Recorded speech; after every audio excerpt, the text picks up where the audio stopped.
शास्त्र में 3 प्रकार के शरीर कहे गए हैं, स्थूल, सूक्ष्म और कारण।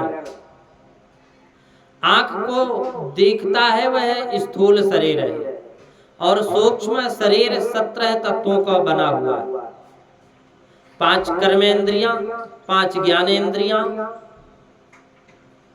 5 प्राण, मन और बुद्धि। सूक्ष्म शरीर में मन मुख्य है। मन वासना का समुदाय रहता है, उसको कारण शरीर कहते हैं। इन तीनों शरीरों से परे है आत्मा। स्थूल, सूक्ष्म और कारण, ये तीनों उपाधि हैं। प्रभु के सन्मुख जाओ तब अपने मन का श्रृंगार करके जाओ। बहुत से लोग मंदिर कपड़े बदल कर जाते हैं। कपड़ा नहीं, हृदय बदलने की आवश्यकता है।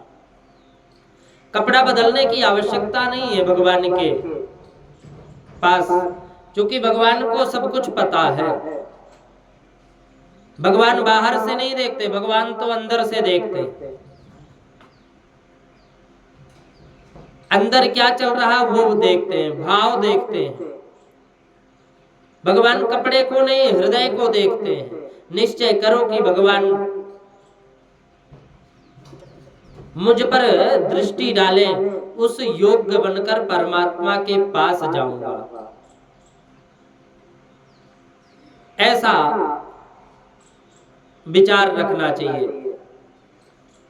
तामाह राम नामाह मयोध्याधिपते सुतः ये सा में सुंदरी भार्या सीता जनक नंदनी। भगवान कहते हैं, कल हम लोग श्रवण कर रहे थे, सुरपंखा राम जी से कहती है कि आज तक मेरी शादी नहीं हुई, मैं अविवाहित हूँ। जबकि उसकी विवाह हो चुका, लेकिन फिर भी विधवा होने के बाद भी कहती मैं तो कुमारी हूं। भगवान राम जी ने कहा कि सुरपंखा से कहा कि मेरी तो लग्न हो गई, ये श्री सीता जी हैं, ये मेरी पत्नी है। तू जैसी कुमारी है वैसा मेरा भाई भी कुमारा है। भगवान कहते कि तू जैसी कुमारी है, तेरे ही जैसे मेरा भाई भी कुमारा है। पर स्त्री में मात्र भाव रखने वाला मैं मर्यादा पुरुषोत्तम हूँ, इसलिए मैं तो लग्न नहीं करूंगा, परंतु तुझको इच्छा हो तो तू लक्ष्मण जी के पास जा। और लक्ष्मण कुमार हैं। मार शब्द का अर्थ है काम, कुत्थितः मारः। लक्ष्मण जी निष्काम थे, इसीलिए श्री रामचंद्र जी ने लक्ष्मण जी के लिए कुमार शब्द का प्रयोग किया। कहने का तात्पर्य था कि लक्ष्मण जितेंद्रिय है। इत्युक्ता लक्ष्मणम प्राह पतिर्मे भव सुंदरम। लक्ष्मण जी के पास जाकर सुरपंखा ने कहा कि तुम मेरे पति हो जाओ। लक्ष्मण जी तो इसको पहचान गए थे कि यह राक्षसी है, यह श्रृंगार करके आई है। लक्ष्मण जी ने कहा कि अहम दासोस्मि रामस्य त्वं तु दासी भविष्यति। मैं तो राम का दास हूं, तुम मेरे साथ लग्न करोगी तो तुमको दासी होना पड़ेगा। तुम राम जी के पास जाओ, वो राजाधिराज है, राजा को अनेक लग्न कर सकता है राजा, तुम वहीं जाओ। तमेव गच्छ भद्रम ते सातु राजा खिलेश्वर।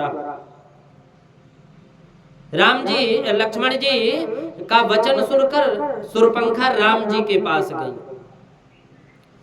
और राम जी ने मना ही की।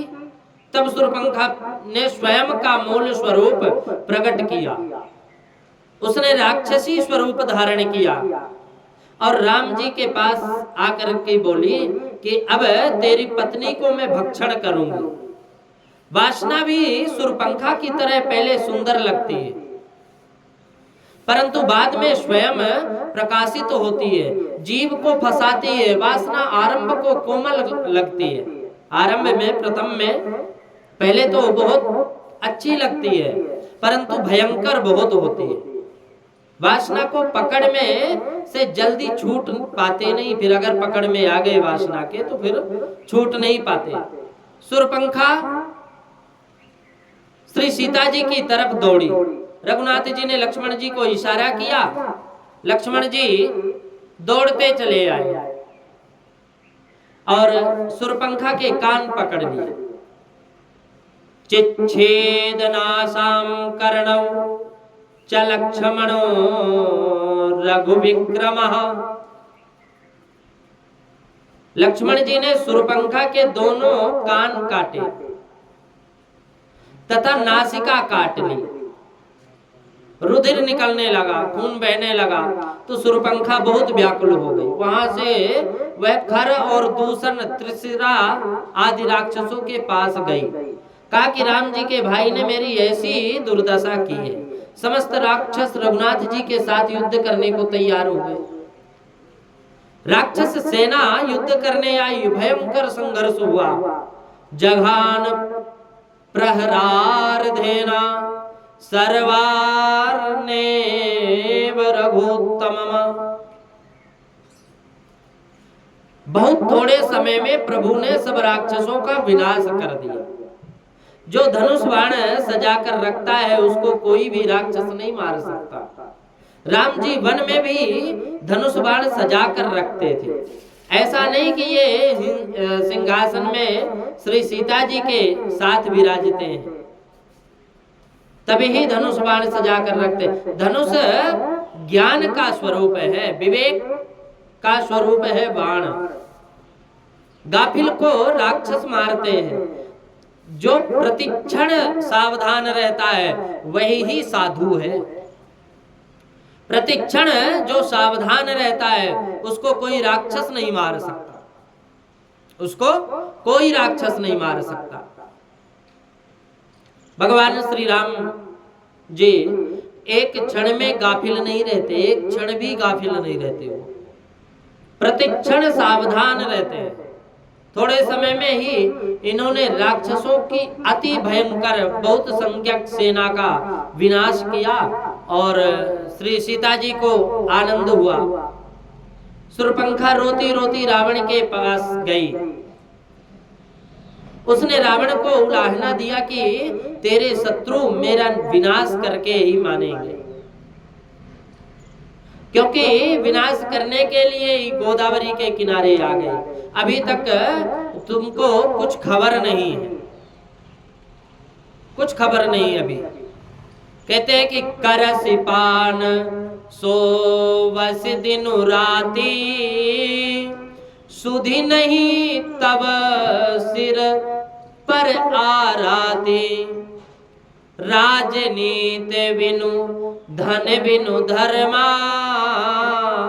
हरहि समर्पे बिनु सत्कर्मा।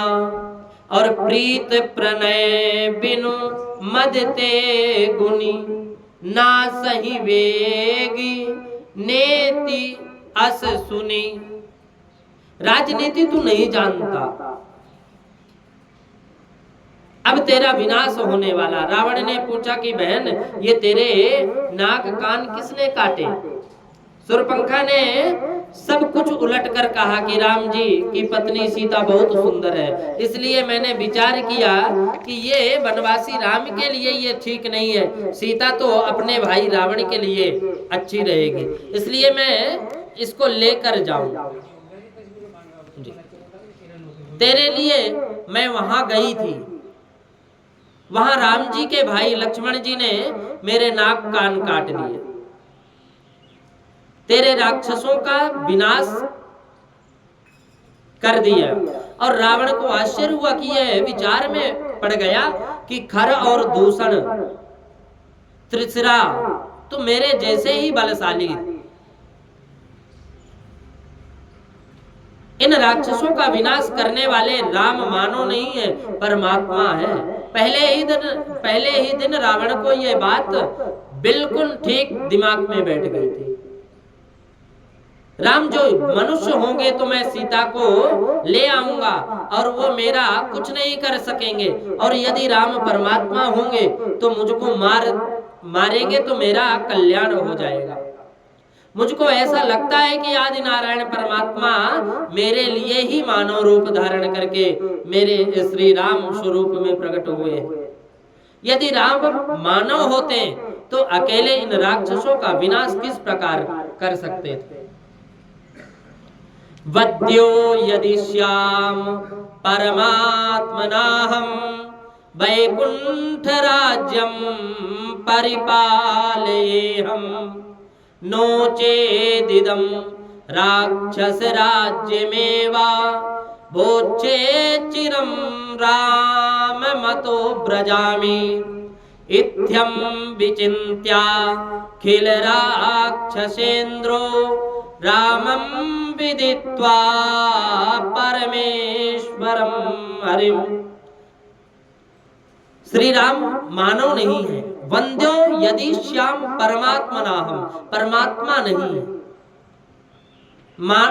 परमात्मा यदि नहीं है ये तो मैं इनकी पत्नी को उठा ले आऊंगा, और यदि परमात्मा है, श्री राम मानव नहीं परमात्मा है, राम जी मुझको मारेंगे तो मैं प्रभु के धाम में चला जाऊंगा। पहले ही दिन संकल्प किया रावण ने। कब? जब शूर्पणखा को लक्ष्मण जी ने नाक कान से वंचित कर दिया। राम जी के साथ मैं विरोध करूंगा, विरोध भक्ति से मेरा कल्याण होगा, मेरे वंश का उद्धार होगा। रावण इतना विचार कर लिया। तो मैं जाई बेर हट करऊं प्रभु सर प्राण तजे भव तरऊं। अभी उठ जाता हूं ना। रावण ने ऐसा विचार किया और पीछे शूर्पणखा से कहा कि तू चिंता मत कर, अब मैं वहां जाता हूं। इधर रामचंद्र जी ने सीता जी से कहा कि अब मुझे लीला करनी है। प्रत्यक्ष श्री सीता जी का रावण स्पर्श नहीं कर सकता था, तो श्री सीता जी परमात्मा की आह्लादिका शक्ति है। श्री सीता जी तो साथ ही रहते हैं। सूर्य और सूर्य की प्रभा किसी दिन अलग नहीं हो सकती। श्री सीता जी अलग नहीं रह सकते राम जी से, और राम जी सीता जी से अलग नहीं रह सकते। यह तो प्रभु ने लीला की थी। भगवान श्री राम जी ने श्री सीता जी से कहा कि अपनी छाया को तुम आश्रय में रखना, और तुम्हारी छाया को रावण ले जाएगा, मुझे रावण का विनाश करना है। श्री सीता जी की जैसे ही आकृति वाली छाया जानकी को आश्रम में रखा, और यह प्रत्यक्ष श्री सीता जी तो राम जी के स्वरूप में लीन हो गई। किसी रामायण में लिखा है कि सीता जी अग्नि में प्रवेश हो गई। आनंद रामायण में लिखा है, एक रामायण में लिखा है कि श्रुत्वा रामोदितं वाक्यम सापि तत्र कथा करोत, और माया सीतां बहि स्थाप्य स्वयं मंतरधले नले। वो अग्नि में समाविष्ट हो गई। लेकिन आनंद रामायण में ऐसा लिखा है कि रामचंद्र जी ने श्री सीता जी से कहा कि देवी अब तुम तीन रूप धारण करो। सीते त्वं त्रिविधा भूत्वा, तुम तीन रूप में धारण हो जाओ। रजो रूप से तुम अग्नि में प्रवेश करो। सीते त्वं त्रिविधा भूत्वा राजो रूपा वसानले, सत्य रूप में मेरे स्वरूप में लीन हो जाओ, और वामांगे में सत्य रूपा वस छाया तमोमयी। भगवान कहते हैं कि सीते तुम त्रिविधा भूत्वा राजो रूपा वसानले वामांगे में सत्व रूपा वस छाया तमोमयी। रजो रूप में तुम अग्नि में प्रवेश करो, सत्व रूप में मेरे स्वरूप में लीन हो जाओ और तमोमयी बनकर छाया रूप धारण करके आश्रम में रहो। श्री सीता जी ने ऐसे इसी प्रकार किया जैसे भगवान ने बताया, अपना छाया स्वरूप आश्रम में रखा।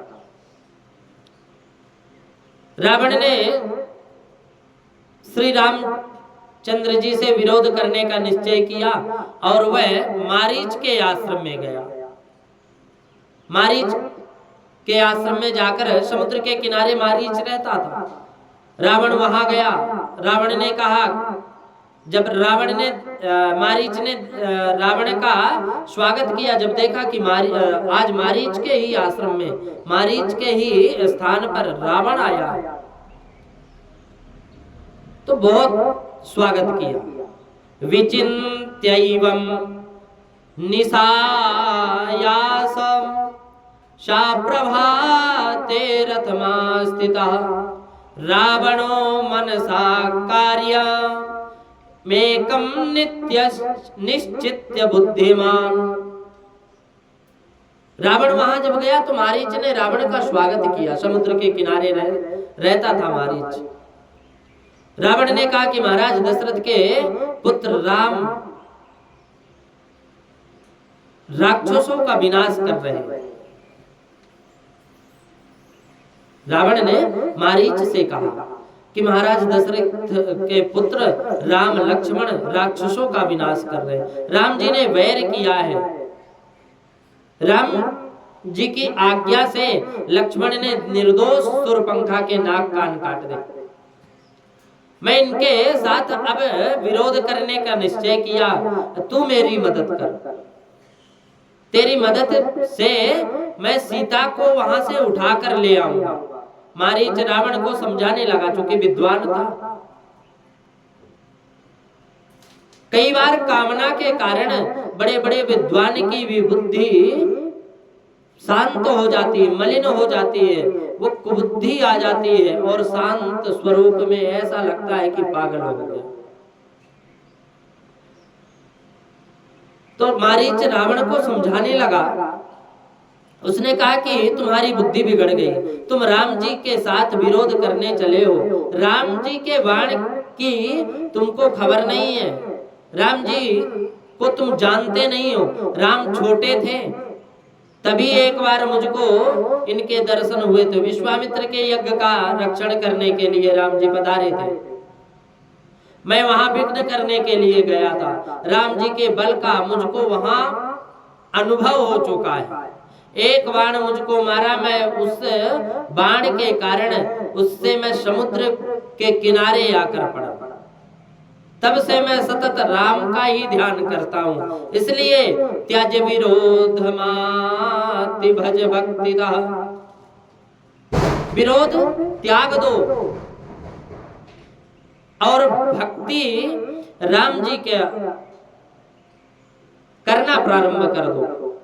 परम कारुणिको रघुनंदना, वो परम करुणा करने वाले हैं। तुम राम जी के प्रति विरोध मत करो, बुद्धि छोड़ दो, प्रेम से राम जी का भजन करो। मारीच ने रावण को उपदेश दिया, परंतु रावण के गले में वह उतरा नहीं। रावण को क्रोध आया और मारीच को मारने के लिए तैयार हो गया। मारीच ने विचार किया कि यदि माम राघवो हन्त्यदा मुक्तो भवार्णवात् और माम हन्यदापि, अगर मेरे को ये मार देगा, रावण के हाथ में मरूंगा।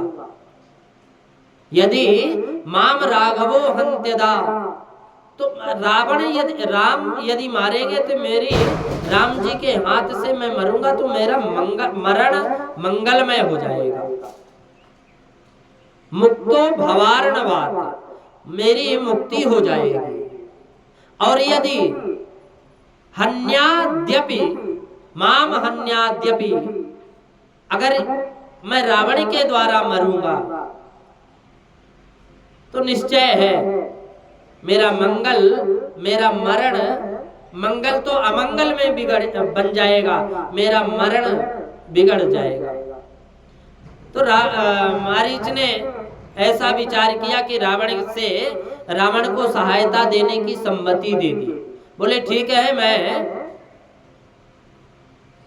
अगर कह रहे हो तो रावण ने मारीच से कहा कि तू सुंदर हिरण का स्वरूप धारण करना, राम तेरे पीछे पीछे दौड़े आएंगे, तू राम जी को दूर लेकर जाना, राम जी तुझको बाण मारे तब तू राम जी की जैसी आवाज करके लक्ष्मण को बुलाना। इससे लक्ष्मण भी वहां दौड़ता चला जाएगा, तब सीता आश्रम में अकेली रहेगी और उसी समय मैं उसको उठाकर लंका में ले आऊंगा। इस प्रकार की योजना करके रावण मारीच दोनों पंचवटी आश्रम में आए। मारीच ने सुंदर स्वर्ण मृग का स्वरूप धारण किया। रत्न श्रृंगो मणि कुरु नील रत्न विलोचन, नीले विलोचन आंख और विद्युत प्रभो विमुग्धास्यो विचचार वनांतरे। सीता जी की नजर पड़ी कि इस रीति से हिरण वहां फिरने लगा, कि सीता जी की नजर पड़ी। इसको देखकर सीता जी ने रामचंद्र जी से कहा कि यह हिरण बहुत सुंदर है, मुझको बहुत अच्छा लगता है, इसको पकड़ लाओ। प्रत्यक्ष श्री सीता जी ने राम जी से ऐसा नहीं कहा, यह तो छाया जानकी आश्रम में थी और वे ऐसा कहने लगे।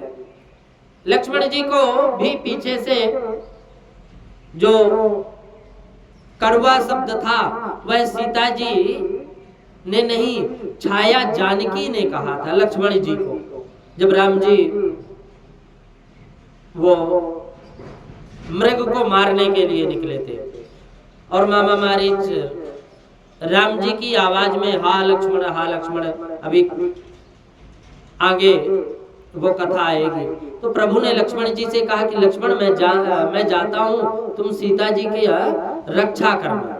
लक्ष्मण जी ने कहा नाथ, यह हिरण नहीं है, एवं भूतो मृगः कृता, ये ऐसा भी कहीं मृग होता है क्या?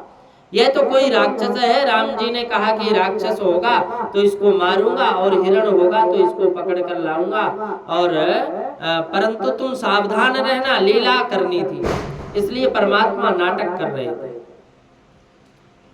तब रघुपति जानत सब कारण, उठे हर्षि सुर काजु सवारण। भगवान श्री राम जी माया मृग के पीछे दौड़े। मृग मारीच बारंबार निहारने लगा और दौड़ने लगा। ऐसा करते करते जब वह मारीच को दूर लेकर, राम जी को दूर लेकर के गया तो पीछे तो रामचंद्र जी ने इसको बाण मारा, माया मृग घायल हुआ। उसने हा लक्ष्मण ऐसा आर्तनाद किया। तो श्री सीता जी ने यह शब्द सुना। सीता जी ने लक्ष्मण जी से कहा कि तुम्हारे भाई विपत्ति में हैं, तुमको बुला रहे हैं। तुम लक्ष्मण ने कहा कि माँ तुम चिंता मत करो, भृगुटि विलास सृष्टि लय होई, सपने हूँ संकट परम की सोई। जिनकी भृगुटि जरा बाकी होते ही सृष्टि का लय होता है, उन राम जी पर कभी विपत्ति नहीं आ सकती। यह तो कोई राक्षस बोल रहा है।